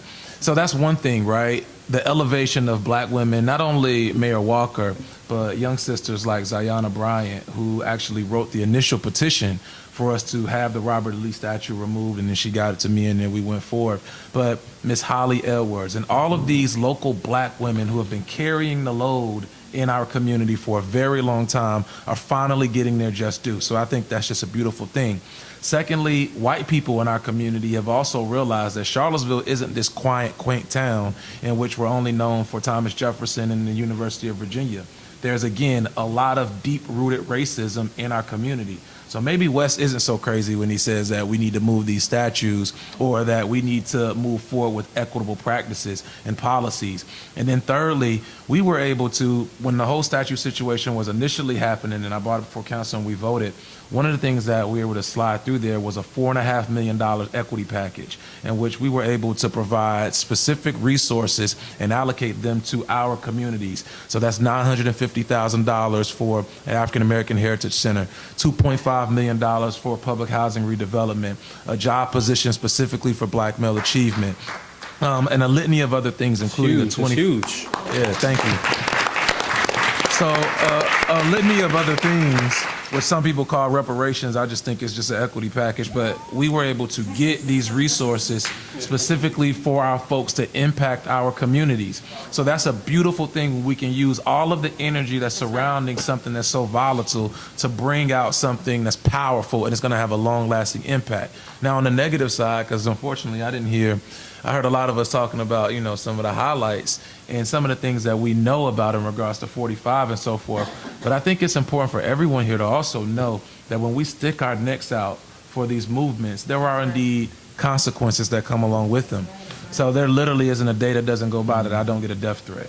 We've had bomb threats to my daughter's school. We've had things sent to my wife's job, stuff sent to our home. There's all kind of unintended consequences that come when we decide to speak up. But with those death threats and people attacking our livelihood and so forth, we've seen our community stand and rally behind not only myself, but others who've been willing to put their neck out for the movement. So I'm hoping that nationally that we can do the same. When you see that individual who you think just wants to be on TV, do you think about what sacrifice they're making just to speak up for you and I? We're so quick sometimes to try and judge people, or we want to say that they may be disingenuous for this reason or that reason, but are we truly thinking about the other side that comes along with that? When I think about the work that Quentin is doing with the Collective PAC and trying to literally bring about resources to encourage black candidates to get elected. We're trying. Right, that's a plug for you. You owe me money for that. Just kidding. But when I think about even the work that Brother Quentin was doing with soon-to-be Governor Gilliam in Florida, and all of the articles that came out just because the Collective, this black organization, decided to put money into his campaign. Right? So when we see those things, do we just shrug them off? When we hear about people saying that they have to deal with these very difficult issues personally, do we just shrug them off and say this is what they signed up for? Or do we support them with our time, our talent, or our treasure? And that is what I'm hoping we can get to. Thank you. Thank you.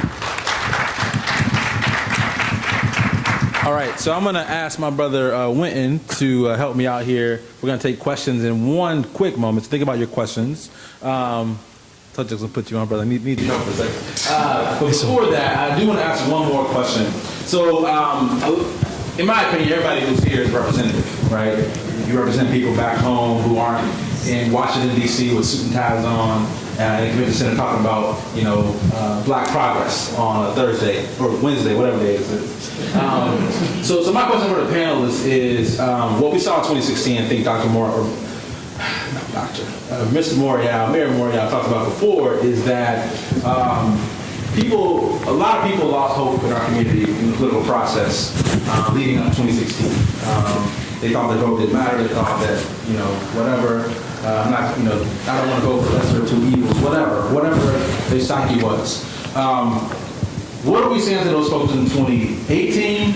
But also from your seats where you are around the country, what is the psyche of Black America? Like, do you think folks understood what happened now? Do you think we got a lot more work to do? We'd love to kind of hear from you all, because as these folks are ready to kind of go back home, what is the message they should be taking to their community? Because folks who are maybe not paying attention, maybe just tuning in, because let's be honest, most campaigns really gear up after Labor Day, right? So we're just now really getting into campaign season per se, with TV ads, radio ads, staff working on the ground. So what are your thoughts right now about the moment previously that we were in terms of what people were thinking? I want to take this one. Please, yeah, a quick second.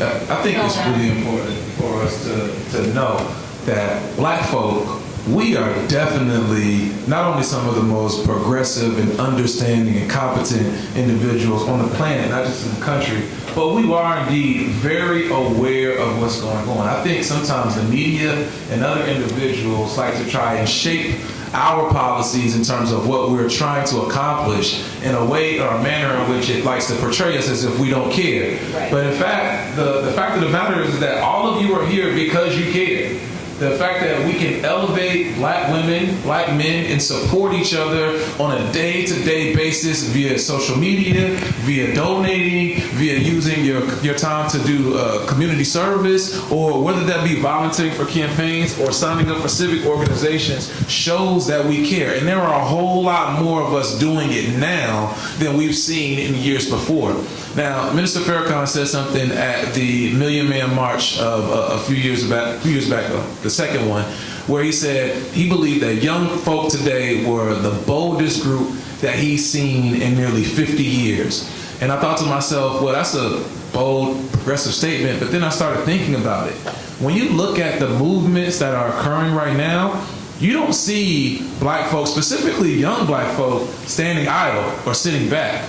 We're normally very loud, we're normally willing to protest and march, and we're willing to do the work that others don't think that we're willing to do. And we will be visible about it because we're going to put it on every social media platform that you can think of. So when we think about that, I think it shows that the progress in which we've made is great indeed. Now, is there more work for us to do? Yes, we had a 400-year late start. Obviously, there's going to be more work for us to do. But please do not don't negate the work that's being done, because honestly, we could pat ourselves on the back for the progress that we've made. I don't think the Irish or any of these other subgroups, I'm not going to go into these other ethnic groups, but I don't think that they could overcome what we've been able to and still rise to the top like we are right now. There's not a medium that you can look in and you don't see black folk in some way scratching through, breaking through. The sports they thought we couldn't get involved in, whether that's tennis or cricket, we dominate. Whether that's the White House or your local office, we get in. No matter what the medium or platform is, we find a way to get there, no matter how you try to keep us away from it. And then when we get in, we do well. That's right. So be proud of that. That's right. The only thing that I would say to that is I'm a person who follows the numbers. And I feel a certain kind of way when people say something about 2016, because Black America did not let this country down in 2016. We did our part. And we need to just stand on the fact that we voted at the highest percentages for the most progressive candidates across any board, across any demographic in this country. And I think that it sometimes frustrates me when we hear something like, even the fact that, oh, it's black women's time now. It's like, black women have been undergirding this country for years. And so I don't need you to tell me right now how to organize my own communities. Don't give me a seat at the table. Give me the lumber to build my own table, right? Allow us to do the things that we know that we need to do for our own communities, so that we don't keep having the same turnout and the same issues that we had in 2016. And let's be clear, 2016 was a result of 2014. It was a result of what happened in 2010. This is a cyclical situation that we are dealing with in this country, that people do not invest in our midterm strategies, particularly as black people and communities of color. They do not invest in our infrastructure, particularly in the South. And so when people, our firm, I know Ife and Tristan is in here, and David and some of our other people are here, and I appreciate you, but one of the things that we hate to hear is when people say low propensity voters. What does that even mean? Especially if you haven't put any resources on the ground to engage that voter, right? And so we're not going to take those same labels going into 2018 and beyond. The other thing is we have to be clear that they have not been able to accurately organize, but they have not been able to accurately assess our numbers. The polling that's done in our communities is whack. The research that is done in our communities is off, and that is primarily because we do not have as many black-owned or minority-owned firms that do polling, research, and those kinds of things. And that's because it's not seen as a black or brown field. But there are brilliant strategists who know numbers, who crunch research, who can tell us what we need to do to continue to win our communities. And so I want us to think about what that looks like going into 2020, what that looks like for the census, that if we do not show up and count our people accurately, we will lose whole communities and we will lose whole lines, right? We're already seeing that in North Carolina. We're already seeing what they're trying to do in Mississippi. And so I just wanted to highlight the fact that, yes, we know that it's critical what happens to happen in 2018. We were also on the ground. Quinn and I have been working together in other countries and all over this country for years.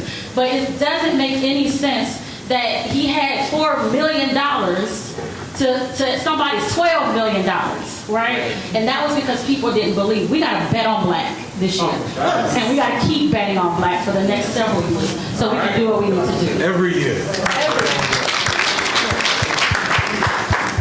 Yeah, I just want to jump in there quickly. I'm a grassroots advocate, so let me just be clear. Every campaign that I've been involved in has been grassroots. And one thing that I've seen consistently, and it's not just me, but doing research, is that particularly in poor communities or African American communities, you got to go ask for the vote. That's right. It's not just going to come to you. You have to go out there and ask for the vote, and that means knocking on doors. That means losing a lot of weight because you're doing a lot of walking. Right. I dropped about 10 pounds. I'm about 5 pounds up now. I'm getting back there. But you got to go out there and ask for that vote. And so we knew, and I'll give you an example. Going into the election in February, they did a poll, and that poll had us at about 26% to our opponents' 44%. Now, y'all, if you're halfway intelligent, which I probably am not, we're thinking that you're probably thinking you don't have a chance. But as a grassroots activist or a grassroots organizer, whatever you want to call it, what we knew is that oftentimes African Americans, which in St. Louis County, North County, most African Americans live in North County, do not vote in primary elections. So when they're running their polling, they're not getting African American votes from those particular areas. So the way we looked at it is that we have a 27-year incumbent who is not even polling at 50%. So we assume all those extra votes, the 28% that was undecided, was ours. That's right. Also, what we knew is that we were going to knock on doors. We were going to get out at every event. We were going to go in every neighborhood, and we were going to increase the turnout. And that's exactly what ended up happening. So about a week before the election, a poll was done, and it had us at him at 43.37. At that point, no lie, my campaign manager is here. We won. We knew we won because again, those primary voters were not counted. We're only down 5 points. We ended up winning 56. We got 56% of the vote to his 43. Now, there's another side of that coin, though. That took a lot of work. Grassroots takes a lot of work. It takes a lot of energy. And so if we are going to truly push and make sustainable change, which is this particular program, we have to make a habit of voting in every single election, regardless if someone knocks on our door or not. You are right. The Democratic Party oftentimes does not put the resources and takes our vote for granted. That's true. Having said that, if we come out in large numbers in every single election, because there's other areas that they take for granted too. South County and St. Louis is taken for granted. Not a lot of people go out there and campaign, but they still get out and vote. And guess what? When it's time to allocate resources, they still get their share. North County gets ignored because we don't vote as much, and there's a North County all over the country, right? So what I'm saying is there's going to be local elections in Missouri there in April, wherever your local elections are. We got to get out and vote. Yeah. Primary elections are going to come around. And then the presidential elections, we have to get out and vote every single time. And then you'll see politicians come into your community, listening to the things that matter to you, and you'll start seeing the sustainable change that we're all looking for. Quentin, if I can jump in just real quick. One of the things that is important, I think, about Dewana, just to talk about the work you did in Alabama, is that you all connected to organizations that were already working with the people on the ground. We have to admit that, especially from our liberal kind of thing, that we've got these class distinctions. And we've got this whole kind of class thing that's happening. And a lot of times what happens is that we'll give money to people who are not dealing with the people who need to not just be asked to vote, but need to get the education and the why. And so we're telling folks, you need to vote, you need to be anti-Trump, but you're not giving a why about what it will mean to get the House and the Senate, or you're not talking about the whys about what it means on all the down ticket stuff. And so you have to also be having the folks who can communicate to the folks. One of the things that blessed me about Alabama being there when they were bringing back the results. They were bringing back the results, and we looked up, and all of a sudden, all the black folks started shouting in the room. And all the white folks were like, no, you can't shout, he hasn't won yet, right? And we said, no. All the districts to the left is in the black belt. And we've been in the black belt all daggone day. We've been all the way up and down through the black belt. We know our people, how they voted. And so we were shouting the victory, and other folks, no, you're going to jinx it, you're going to jinx it. Like, no, baby, no, we know what our folks did, because everybody down there with all these sisters and all these organizations that have been working with those folks. And so then when the numbers came, we was like, y'all late on the shout. We told y'all to shout for the victory earlier. This is the black church. Daggone it, shout now. All right, so we're going to turn to the audience now. Real quick questions, real quick responses. We only got about 10 more minutes, so I want to wrap up. So please. Thomas Varela, President of Philadelphia Young Professionals. This is a question for Latricia and maybe others as well. Knowing your work in terms of black millennials in Flint, I know, knowing you personally, know that you're very specific about intersectionality, really making sure that we're bridging the gap. And to a certain extent, making sure that as young professionals, we get off our high horse a bit and make sure that we're really doing the work.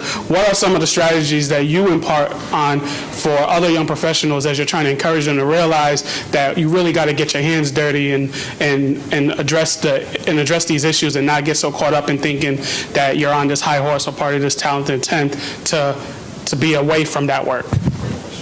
So one of the things, and I wanted to circle back, but we ran out of time with that last question that also connects with yours. I think one of the things, and I was able to do this, not necessarily with my work with Black Millennials for Flint specifically, but through the league with serving as president in Memphis. So I think a lot of times we take for granted the whole voting process and how people actually understand that. Oftentimes, especially in local elections, there's a ton of different things on that ballot where people are just voting for who looks familiar, especially when you come from a place like where I come from. So one of the foundational parts of political advocacy for us in the work that we do is around education. And it literally is a focus on like the bare necessities. Like, do you know what a county clerk does? Do you know what the county appraiser does? So literally like going through the ranking of who's responsible for what, because when you tell people to vote and they're like, I'm gonna vote for who you tell me to vote for, but not understanding like, what is this person really responsible for? How is this person going to address the specific needs that I have? Then people are still unable to advocate for themselves. So it's in two parts, where one, educating people around who's on the ballot and what they're supposed to do, but then also building people's capacity around advocacy. So for example, bringing it back to the East Coast, one of the things that we were able to do was, how do you do a phone bank? So we didn't just say, hey y'all, come and let's get on the phone. No, we want to show you how to organize a phone bank because we're tired and we're going to need help doing more and more phone banks. How do you testify before council? So let's do some training around that, and let's not automatically assume that people know how to go into these spaces of advocacy and actually have the skills and propensity to actually articulate themselves in a way that will actually get what they need to be addressed. I hope that answered your question. I could touch on that really briefly. I think like we have this thing called the Black Millennial Convention here in DC. Early in the year, Latricia got an award for her outstanding work, and my guy Tyrell Holcomb, who's a commissioner here in DC, raise your hand, Tom. He helped us put it together in a meal in the back and whatnot. But one thing that we talked about specifically at our Black Millennial Convention was it's okay to be young and be yourself and still run for office or get involved. Like, I like getting crazy parts in my head. That doesn't mean that I'm not qualified to run for office. I'm 31, I got a doctorate, like it's probably more qualified than anyone else who may come on the ballot. some people will talk about, well, I've said a lot of crazy stuff in my day. I don't want people going and digging in my past. When I was 20, I said such and such. I went through that firsthand. Like, people will go and dig up all your old tweets and so forth, but that still doesn't mean that you don't have the propensity or the ability to get involved today. So we have to encourage our younger folks and then our folks as a whole that just as Jesus said, come as you are, you need to go to the ballots or get on the ballots just as you are, because trust me, these are the folks who we're running against or who've been in these positions for 20 or 30 years. They have way more dirt than what you've done in your little 25 and 30 years. Right? But more with my name brother right here. You are not you are not your worst day. That is your worst day doesn't define you. Okay? Having said that, try not to make that same mistake now that you know, okay? Because we know, and my mother told me a long time ago, you're gonna have to work twice as hard to get what others, get just by entitlement. And so keep in mind, there's a lot of, there's some extraordinary people in here, and many of the people on this panel, they are extraordinary people, and so the rules are a little bit different for some people. But we have to make sure that our young people understand that, yeah, you're right, you can make a mistake, but let's try not to if we can. All right, we got our last question. Good afternoon, everyone. My name is Lily Estes. I'm from Richmond, Virginia. I want to first say that I applaud all of you for the great work that you've done. I'm tremendously excited about that. And as we move forward in terms of grassroots involvement and how I think we had, and I don't know if this is a question or a statement, but I want you to respond if you're led to. But in the work that I've been doing in the trenches, I live in public housing in Richmond, and what I've noticed is there's a mutually exclusive process where we're talking about deconcentration of poverty and deconcentration of public housing, and there's a disconnect profoundly with the status quo elected officials and how the in the trenches people actually bring economic justice to the economic violence that's showing up as benign neglect that's making y'all do the advocacy that you do. So I would like for us to be a little bit more attention to detail as we move forward, because as we look at that mobilizing the black community for sustainable social change, what I see as a problem is how to keep the in the trenches grassroots engaged and involving, because people who have social means and a lot of economic ability really disconnect the in the trenches people from the policy and planning. I was on the Anti-Poverty Commission in the city of Richmond that created the Office of Community Wealth Building, and what I've seen is a gentrification. Excuse me, that's a piece of candy.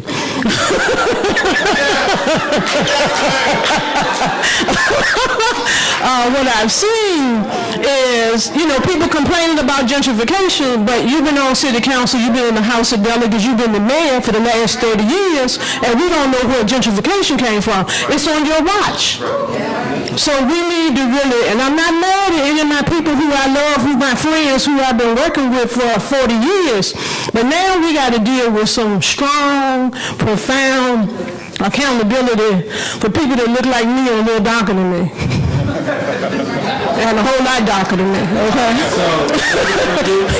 There's been in these positions while gentrification has been coming. Exactly. And the economic violence and the economic justice. Now look for that term, economic justice. I'm getting ready to launch a campaign. Right. Be blessed, thank you. All right. Yes, ma'am. So what we're gonna do is amazing. Thank you so much. We're going to have you all respond to that, and it will be your closing remarks. Man, I'm just sitting here. I feel like I just got the Holy Ghost. I did. Feel like it. I spoke in Man, tongues. that was so powerful, sis. Thank you for your words. I think that the most powerful solutions come from the ground, right? And they come from the people who are closest to the pain. And I think as we're moving forward, a liberation strategy that only centers the vote is a failing strategy. And so Preach. That is why we are so moved to make sure that we are doing stuff in the space of mental health, to make sure that we're doing stuff in the space of economic justice, to make sure that we're doing stuff as it relates to education. All of our organizing is for naught if we do not have leaders in every sector who can sanctuary our work, right? Who can make sure that, if something is going before a city councilor and I can't get off for work that day to be there at a 9:30 meeting in the morning because I got 2 jobs, right, that it doesn't get overlooked.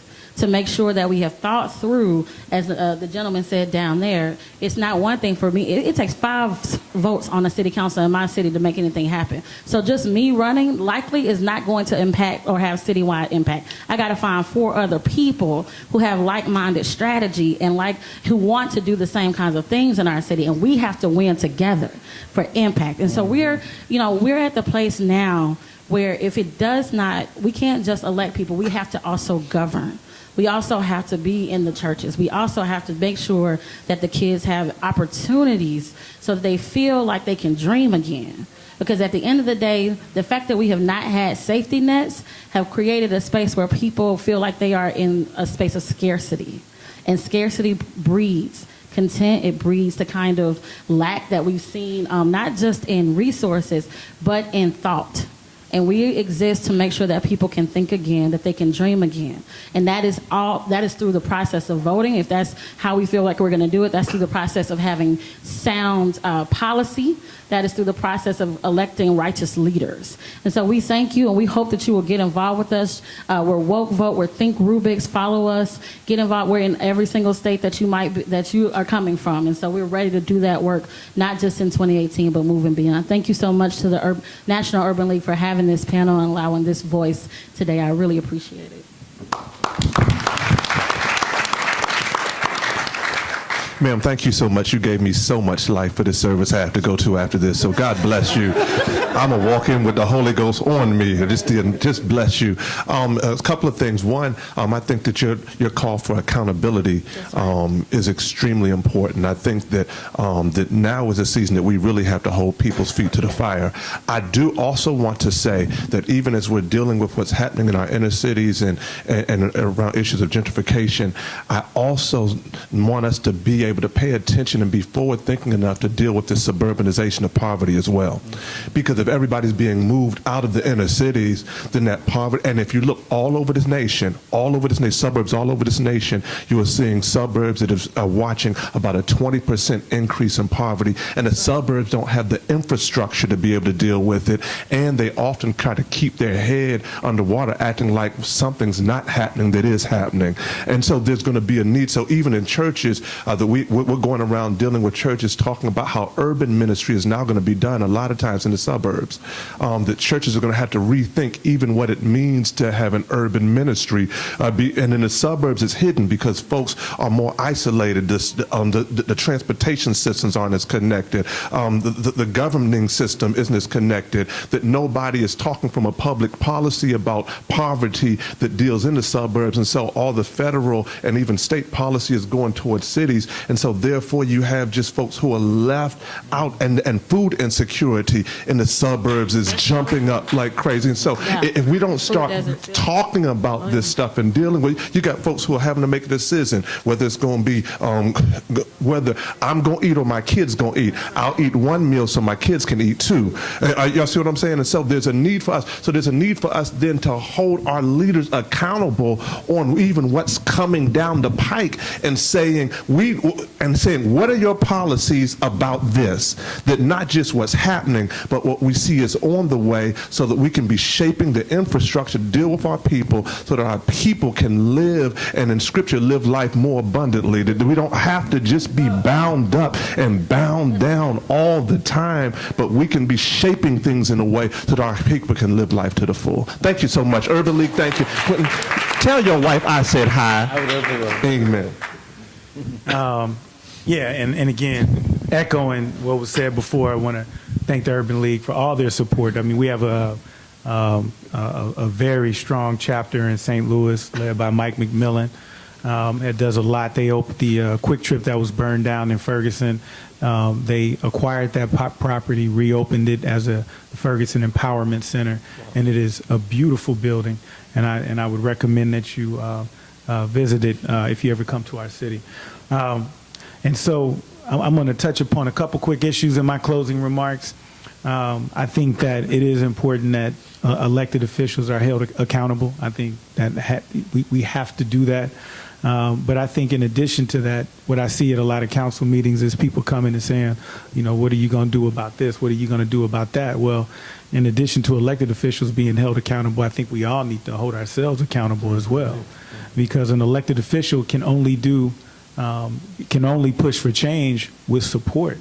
And that the accountability has to be coupled with support. Because oftentimes, particularly as an African-American elected official, we're on an island.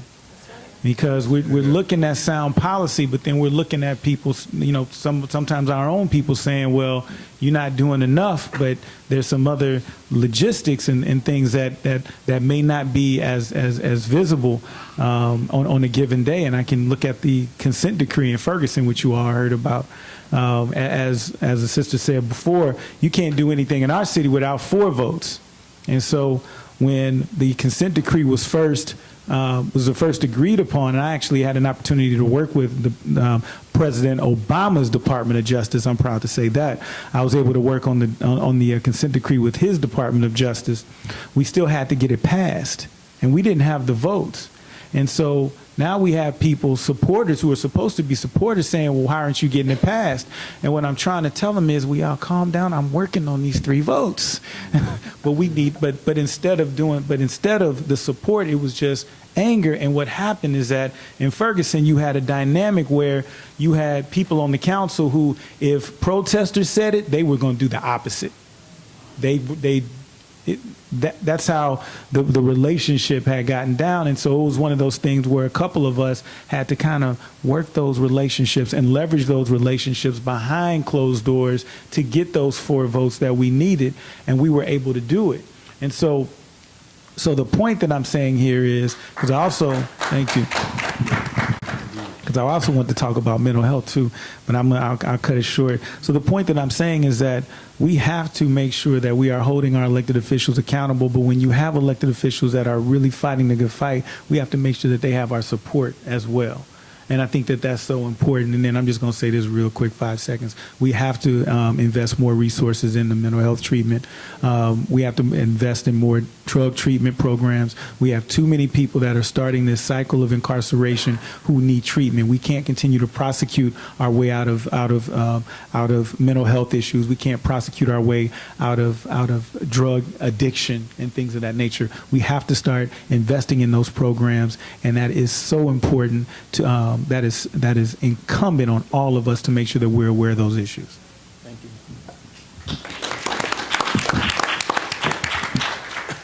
It's a tough question. Excellent question, but a tough one, because I see it in a couple of different ways. I was a dean. You say I don't. I was a dean at Outreach Involvement Center. It was a high school on the south side, right off Hall Street, where 91% of my students live below the poverty line. 68% of my children had one child, and then 51% of them had 2 children, and this is a high school. We asked them one day, how many of you have witnessed gun violence? 100% of them had done so. We asked them, how many of you have witnessed a murder? 61% of them had said so. And then we asked another question, which I won't ask, but some of them have been committing crimes. So when you're dealing with a population from throughout Richmond who's been, as you know, dealing with a lot of different things, the issues are nuanced and they're layered. But now I'm a professor at Virginia State in Petersburg, and a lot of my students come from Richmond and surrounding areas, and we're trying to teach them, at least in my classes, we're talking about how do you implement and use policy to create change. But just as Brother Bell said, if we don't have the support on the council to implement the policy, then we're not going to be able to create the change. So just like he alluded to in my council, was 5 of us. Our mayor and I, we're about to introduce some stuff to a $50 million bond to redo all of our public housing sites and create more affordable housing. But she and I are only 2. We need 3. Now, I'm the housing authority rep, the council rep to the Housing Authority. I've been on this for 4 years now, been trying to figure out, the equity package. I said, all right, I can get a little bit of money. Here's $2.5 million, let's get it started, which to my colleagues, they thought that was unheard of. And they wanted to fight me every which way. No, Wes, and that's just $2.5 million. Now we're going to come back and say we need a $50 million bond. And some of them already said, Wes, you crazy as hell. You definitely not going to get reelected next year for going through this. So when we talk about our elected officials, I want us to understand those are things that electeds and those who play politics, the politicians, they think about that. So do I want to push forth with a policy that is going to burn all of my capital, and then I run the risk of not being reelected and not here to continuously be able to do this work? Or am I just going to say, I'm going to go for broke now in these 4 years, and I'm going to try to make all the change that we can, and whatever happens, happens. Now, that's my position, but I'm also 31. I got a long life, God willing, that I can do a lot of different things. I think about your Mayor Stoney, who's a good brother of mine, or Dwight Jones, or some of your other counselors. They want to be on council and be a mayor for a long time so that they can make change over a long time. It's a sustained amount of change that they want to make. So they're not going to be as bold up front as some of us would want them to be. And then you couple that with, if you do try and get too bold with your positions or the policies that you're pushing, if you don't have the support from the community, your colleagues are going to counsel, because we're normally the minorities, they're going to say, we ain't doing that. Go ahead and filibuster and pontificate up here on council and say why it needs to happen. But when it's time to vote, no.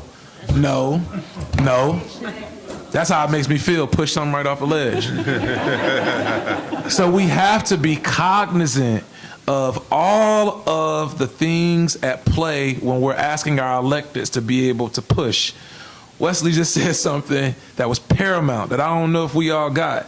When he said the activists were coming in and saying, you're not doing this, you need to be doing this, you need to be doing that.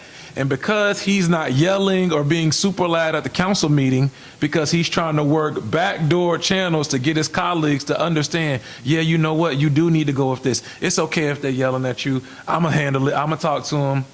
But the more sometimes we yell, the more it makes them say no. So we have to find that balance, but understand, man, being a black politician or a black elected official is one of the most difficult things that you can do in the world, especially if you're conscious.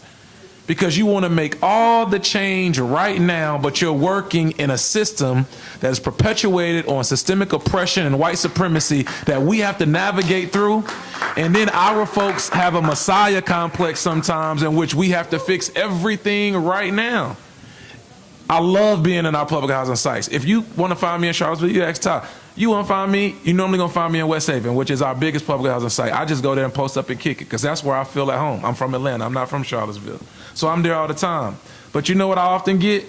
Damn, Wes, you used to always come to my basketball game. You used to always could take me to the store. You used to always could help me with this application. And I can't do that anymore because I'm trying to run a city and get things for you. So we have to empower each other and understand we're all in this together. So in closing, no, I'm just kidding. I'm just kidding. Thank you to the Urban League. Thank you. I'll be real brief because I'm the last person. But my address to this comment that definitely made me think very thoroughly. The Guild president for Memphis actually has this concept that I think is extremely important. It's around knowing your role in the movement for black liberation. And I think oftentimes, and take it to church a little bit, sometimes people work outside of their ministry. I think that, for real, know what your talents and gifts are and work with that as opposed to aligning yourself to somebody else's gift. Oh, so I can't be the deacon, the pastor, and the treasurer, that's not your ministry. You know, you might not need to count no money to be a deacon and not a trustee. But some of the three components that are really critical to sustaining any type of mobility and progress with the movement is, one, you need activists. It's okay if you're not an activist. I even think about myself. I did some marches because I was a YP president, but that's not necessarily like my strategy for activism. activism. It's just not. That doesn't mean that it's not necessary. That's just not my ministry. You also have your organizers. An organizer is different than an activist. An organizer has to be organized. Have you met an activist that is powerful but are not organized? Like, they can get in front of a large group of people and get you riled up. Right. And then that's it, though. But that might not be their ministry to organize. Then the third component of that is your elected official and your person in the boardroom. That makes me think about a Whitney M. Young type of person where they're savvy. You can't necessarily be a boardroom person if you're on the front line in the streets with signs or whatnot, but you still need that person. And I think sometimes we get upset when people are just living in their ministry, but we need to coalesce all of those roles within this movement so that we can truly progress and not step outside of our roles and our lane. The other part that I want to leave with is around addressing classism in the Black community.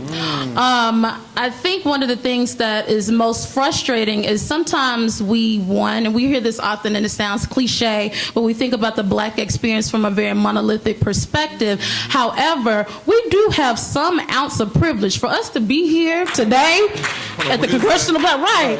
I done flew all the way up here from Memphis and took off from work, and they okay with that. That's a privilege for us to be able to convene and have these conversations. But when you think about economic privilege, you have to be able to sew back into our whole Black family, and we have to acknowledge that everyone's experience is not our own. And if we can't come to terms that classism does exist and sometimes hinders us from the progress that we need to make, we won't move forward. That's kind of connecting back, and not to pick on elected officials, but kind of like, don't lose yourself and don't lose sight of what it was all about. Don't lose sight of what it was like when you were grassroots organizers, when you were in the quote-unquote trenches. Right. Leave that in your spirit when you're navigating through those spaces where we know that it's hard. But remember, you got people that's in their respective ministries. When you're running out and people are getting your nerves, tap into your activists, tap into your organizers, connect with your board members so that we can all work together for the greater good. Amen. Bless y'all.